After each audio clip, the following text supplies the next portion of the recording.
You think you know yourself. That's the first lie you've ever told yourself. Every morning you wake up, look in the mirror, and recognize the face staring back at you. You believe you understand your desires, your fears, your deepest motivations. But what if I told you that everything you think you know about yourself is nothing more than a carefully constructed illusion? A story you've been telling yourself so long that you've mistaken it for truth. Carl Jung, the Swiss psychiatrist who dared to map the darkest territories of the human psyche, understood something that most people spend their entire lives running from. He understood that beneath the mask you wear, beneath the personality you present to the world, there exists a shadow self so powerful, so primal, that acknowledging it could shatter everything you believe about who you are. And here's the terrifying part. That shadow isn't something you can simply decide to ignore. It's already making your decisions for you. Right now, in this moment, without your conscious awareness, the horse you're about to choose will reveal this hidden architecture of your psyche. Not because horses have mystical powers, not because this is some new age nonsense, wrapped in psychological terminology, but because the symbols we're drawn to in moments of instinctive choice bypass the rational mind entirely and speak directly to the unconscious. They reveal the parts of ourselves we've been trained to hide, the parts society told us were unacceptable, the parts we buried so deep we forgot they existed. Let me show you 4 horses. Don't think, don't analyze. Just feel which one pulls at something inside you. The first horse is black as midnight, standing alone on a cliff overlooking an endless ocean. Powerful, isolated, magnificent in its solitude.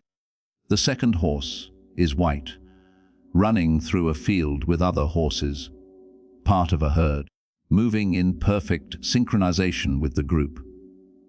The third horse is wild, untamed, bucking against an invisible force, muscles rippling with raw, uncontrolled energy. And the fourth horse stands calmly in a stable, groomed, disciplined, waiting patiently for direction. Which one did you choose? Don't second-guess yourself. Your first instinct knows something your conscious mind is desperately trying to rationalize away right now. Because here's what most people don't understand about personality tests, about psychological assessments, about all the frameworks we use to categorize human behavior. They're not measuring what you are. They're measuring what you've become. And there's a vast, terrifying difference between those two things. Machiavelli wrote in The Prince that men judge generally more by the eye than by the hand, because it belongs to everybody to see you, to few to come in touch with you. Everyone sees what you appear to be. Few really know what you are. This observation, made over 500 years ago, cuts to the heart of why symbolic choice reveals more than any questionnaire ever could. When you choose a horse based on image, based on immediate visceral reaction, you're not presenting the version of yourself you've learned to perform. You're revealing the archetypal force that drives you from beneath the surface of consciousness. If you chose the black horse, the solitary one standing on the cliff, you've identified with what Jung called the individuated self. But here's where it gets dark. Society tells us that independence is strength, that standing alone is courage. That self-sufficiency is the highest virtue. And for you, that narrative feels true because it allows you to avoid the most terrifying vulnerability of all: genuine interdependence with other human beings. You've learned that relying on others is weakness, that needing someone makes you controllable. That trust is just another word for giving someone the power to destroy you. So you stand alone, and you tell yourself it's by choice. You've convinced yourself that you prefer solitude, that you're simply more evolved, more capable of existing without the crutches other people seem to need. But Jung warned about this. He said that the individuated self, when taken to its extreme, becomes not enlightenment but pathology. Isolation disguised as strength, loneliness rebranded as wisdom. The black horse stands on a cliff. Yes, but cliffs have edges, and edges exist to be fallen from. The truth you don't want to hear is that your choice reveals not strength, but fear. The fear that if people truly knew you, if they saw past the carefully maintained facade of self-sufficiency, they would discover that beneath the armor, you're just as lost, just as desperate for connection, just as terrified of abandonment as everyone else. But acknowledging that would require you to step back from the cliff, to descend to the level ground where other people exist, where messiness and compromise and the constant negotiation of needs happens. And you've spent so long on that cliff, so many years perfecting your isolation, that the thought of descending feels like death. But there is a deeper, more dangerous truth we haven't touched yet, and it applies not just to you, but to the fundamental way we've all been conditioned to misunderstand ourselves. If you chose the white horse, the one running with the herd, society has told you a comforting lie. They've told you that belonging is natural, that finding your tribe is healthy, that humans are social creatures who thrive in community. And all of that is true, except for the part they leave out. The part Jung spent his entire career trying to make people see. When you subsume your individual identity into the collective, when your sense of self becomes dependent on your role within the group, you don't disappear into something larger than yourself. You disappear, period. The white horse runs with other horses, and from a distance, they look like a unified organism, moving with purpose and grace. But get close enough and you'll see the truth. Each horse is checking the others constantly, adjusting its speed, its direction, its very existence to maintain position within the herd. Not because this brings joy or fulfillment, but because the herd provides safety, and the price of safety is self. Marcus Aurelius, the philosopher emperor, wrote that you have power over your mind, not outside events, and that this realization is the source of strength. But what happens when you've given the herd power over your mind? When your thoughts, your values, your entire conception of right and wrong is determined not by internal conviction, but by consensus. You become what Jung called the collective man.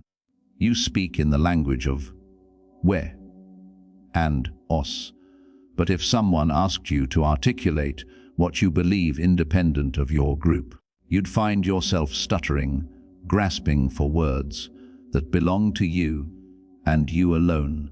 The white horse reveals something crucial about how fear operates in human psychology. Where the black horse fears connection, the white horse fears isolation. And both fears, when followed to their extreme, lead to the same destination, the death of the authentic self. You've traded autonomy for acceptance.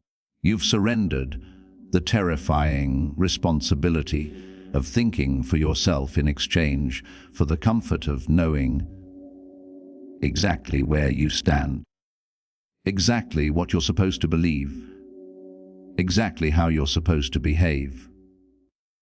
The herd thinks for you now, and the most insidious part. You've learned to experience this surrender as freedom. You call it belonging. You call it community. You call it finding your people. But Jung would call it something else. Possession by the collective unconscious. You're not living your life. You're living the life the herd has deemed acceptable. Now we come to the wild horse, the untamed one. The force of pure, unrestrained energy bucking against control. And if this was your choice, you already know what I'm about to say, because you've heard it your entire life. You've been called reckless, impulsive, destructive, unable to commit, afraid of responsibility, perpetually adolescent, and every single one of those accusations has a kernel of truth that you simultaneously recognize and reject, because you see yourself differently. You don't view your rejection of convention as pathology. You view it as honesty. You're the only one willing to admit that the rules are arbitrary, that the systems are designed to control rather than liberate, that everyone else has simply been domesticated into compliance, while you've retained something essential that they've lost: your wildness, your refusal to be broken. Nietzsche wrote that you have your way, I have my way. And as for the right way, the correct way, and the only way, it does not exist. And this philosophy resonates with you so deeply because it gives intellectual legitimacy to what you feel instinctively, that no one has the right to tell you how to live. But here's what Nietzsche also understood, what he spent his final years descending into madness, trying to reconcile. Freedom without form isn't freedom, it's chaos. And chaos, while intoxicating, while pure in its rejection of false order, ultimately consumes everything, including itself. The wild horse bucks against control, yes. But against what control specifically? Is it bucking against genuine oppression, against systems designed to exploit and diminish? Or is it simply bucking against the basic requirements of existing in a world with other people? Against the compromise inherent in any relationship? Against the discipline required to build anything lasting?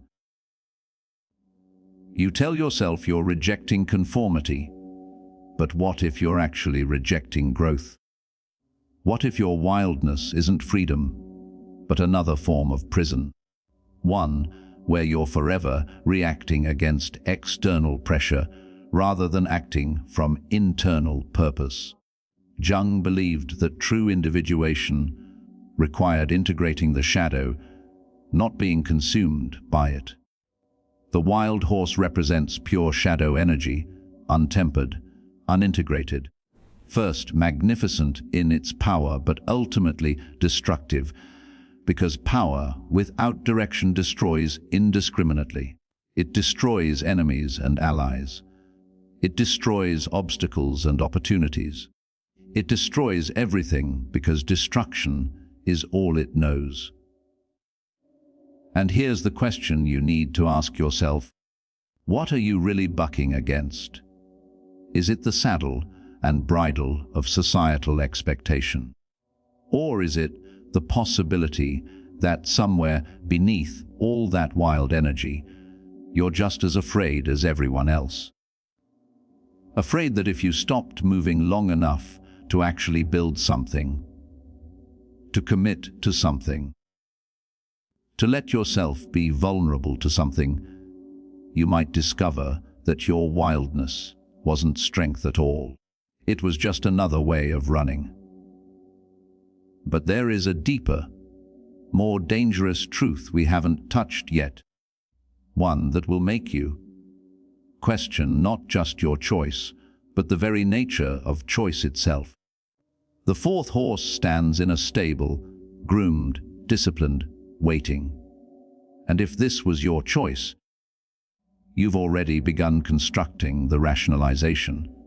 You've already started explaining to yourself why this isn't submission, why this is actually wisdom, maturity, the recognition that structure enables rather than constrains.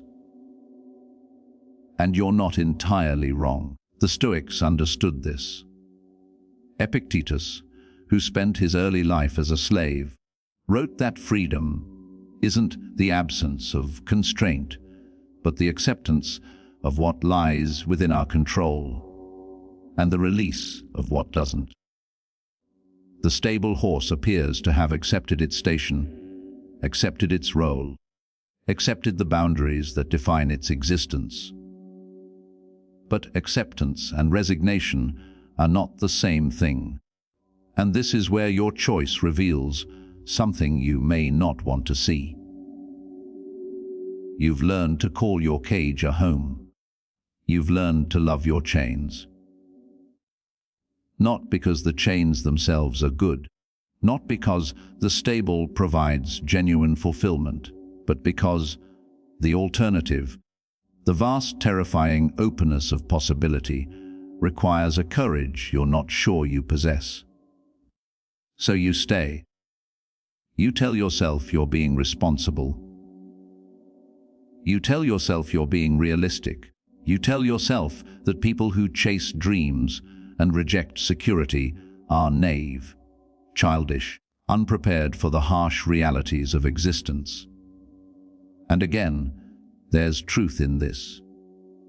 There's nobility in discipline, in commitment, in the ability to delay gratification and work toward long-term goals. These are not weaknesses. But when does discipline become something else? When does it cross the invisible line from strength into self-betrayal? The stable is safe. The stable is predictable. The stable is where you know exactly what's expected of you, where surprises are minimized, where risk is managed. But the stable is also where dreams go to die slowly, so gradually that you don't notice it's happening until one day you wake up and realize you've become a stranger to yourself.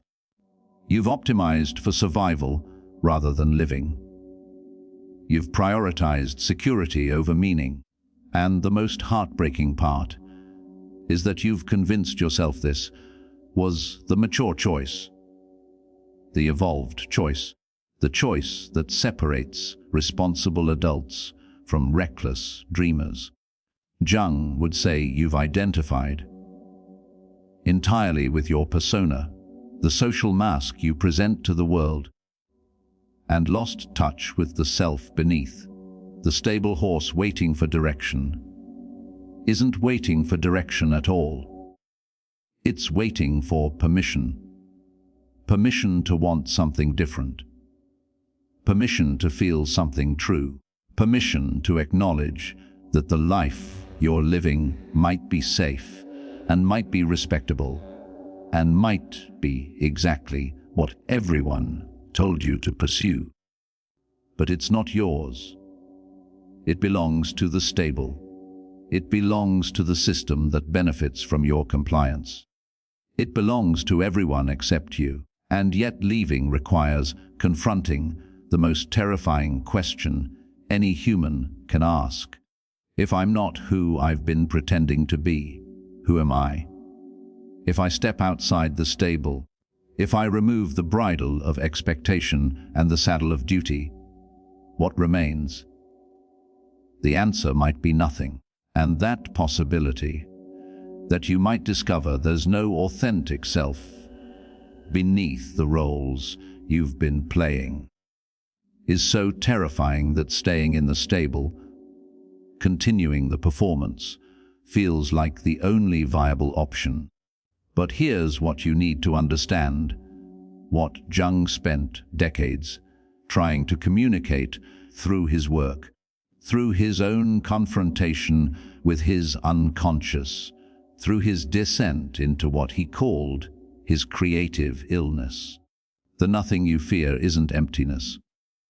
It's potential. Each of these horses represents an archetypal and response to the fundamental existential terror of being human. The black horse retreats into isolation. The white horse dissolves into the collective. The wild horse rebels against all structure. The stable horse submits to external authority. And here's the realization that ties all of this together. The truth that Jung understood and that we've been circling around this entire time.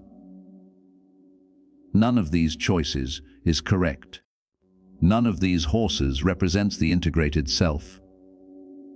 They're all defense mechanisms. They're all ways the psyche protects itself from the unbearable reality of genuine freedom, genuine responsibility, genuine existence. The individuated self, the goal of Jung's entire psychological project, isn't choosing one horse. It's recognizing that all four horses exist within you simultaneously. The part of you that wants to stand alone on the cliff. The part that craves belonging and acceptance. The part that rebels against every constraint. The part that seeks order and structure and predictability. These aren't contradictions to be resolved. They're tensions to be held. Because here's the secret that modern personality, psychology, doesn't want to acknowledge. You're not one type of person. You're not an introvert or an extrovert, not a thinker or a feeler, not any of the neat categories we've created to make human complexity manageable and marketable. You're a war zone. You're a constant negotiation between competing drives, archetypal forces, evolutionary imperatives that want fundamentally different and often mutually exclusive things. And the sooner you accept this, the sooner you stop trying to resolve the tension and learn to live inside it, the sooner you'll understand what Jung meant by individuation. The person who chose the black horse needs to learn that strength isn't the absence of need, but the courage to acknowledge it. The person who chose the white horse needs to discover that belonging built on self. Betrayal isn't belonging at all, it's disappearance. The person who chose the wild horse needs to recognize that rebellion without purpose is just another form of slavery. Slavery to reaction rather than to rule. And the person who chose the stable horse needs to understand that safety purchased at the cost of self isn't safety. It's slow death, the kind where you're still breathing, but stopped living years ago. But there is one final, deeply uncomfortable truth we need to address. The truth that makes this entire exercise more than just an interesting psychological thought experiment. You didn't just choose a horse. You revealed which fear controls you, which strategy you've employed to avoid the central terror of human existence, the terror that Kierkegaard called the sickness unto death, the terror that Buddhism identifies as the root of all suffering, the terror that every spiritual and philosophical tradition throughout human history has attempted to address. The terror of being responsible for your own existence, of living without guarantees, without scripts, without the comforting fiction that someone somewhere knows what you're supposed to do with your life. This is why symbolic choice reveals more than rational assessment, because when you answer questions on a personality test, you answer as the person you think you're supposed to be. But when you choose instinctively, when you respond to symbol and image, you reveal who you've actually become in response to your deepest fears. And that person, the one making choices beneath your conscious awareness, is the one living your life, is the one sabotaging your relationships or preventing you from forming them, is the one keeping you trapped in situations you consciously recognize as harmful, is the one making sure you never have to confront the possibility that everything could be different if you were willing to risk everything. The integrated self, the goal Jung spent his life pursuing and teaching others to pursue, isn't about choosing the right horse. It's about seeing all four horses for what they are: defense mechanisms, survival strategies, ways you've learned to navigate a world that feels threatening, unpredictable, indifferent to your existence. And once you see them clearly, once you stop identifying with any single strategy, you gain something most people never experience in their entire lives. You gain choice. Real choice. Not the illusion of choice between predetermined options, but the terrifying, liberating recognition that you're making yourself up as you go along. That there is no correct way to be human. That the project of becoming who you are is the only project that matters, and it's one you've probably been avoiding your entire life, because avoiding it is easier than attempting it and discovering you might fail. But here's what failure means in this context. It doesn't mean choosing wrong. It means never choosing at all. It means reaching the end of your life and realizing you spent decades performing a role, meeting expectations, optimizing for metrics that meant nothing to you, all because the alternative, the risk of discovering and becoming your authentic self, felt too dangerous, too uncertain, too far outside the stable you'd learned to call home. Jung believed that the psyche has an innate drive toward wholeness, toward integrating all the fragmented, contradictory, rejected parts of ourselves into something coherent. But the culture we live in, the systems we inhabit, the expectations we internalize from birth, all work against this integration. They demand specialization. They demand consistency. They demand that you be one thing, that you stay in your lane, that you become predictable and therefore manageable. And so you choose a horse, and you ride it until you can no longer remember that other horses exist, that other possibilities are available, that you are not and have never been just one thing. So what do you do with this information? How do you take this recognition and transform it into something other than another interesting idea you think about occasionally but never actually implement? Because that's the trap, isn't it? Knowledge without application isn't wisdom. It's just more information cluttering your mind, more concepts you use to avoid the actual work of transformation. Start by acknowledging which fear is running your life. Not with judgment, not with the immediate impulse to fix it or change it. Just see it. Watch how it operates. Notice the moments when the black horse pulls you toward isolation. When the white horse makes you suppress your truth to maintain belonging. When the wild horse sabotages stability. When the stable horse keeps you playing small. And in those moments of recognition, pause. Create space between stimulus and response, between the archetypal force rising from your unconscious and the action you take in the world. That space, that pause, is where freedom exists. That's where you stop being the person fear made you and start becoming the person you choose to be. This isn't a one-time realization. This is the work of a lifetime. The work Jung called individuation, the work the Stoics called philosophy as a way of life, the work that every genuine spiritual tradition points toward.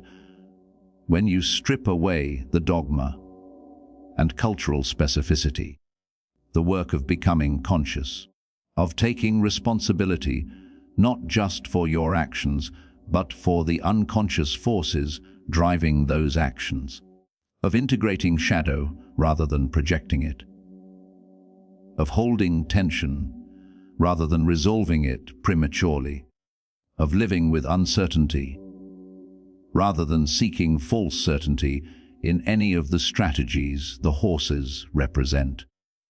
You think you know yourself, but now you understand that's the first lie you've ever told yourself. The question is whether you're brave enough to start telling the truth.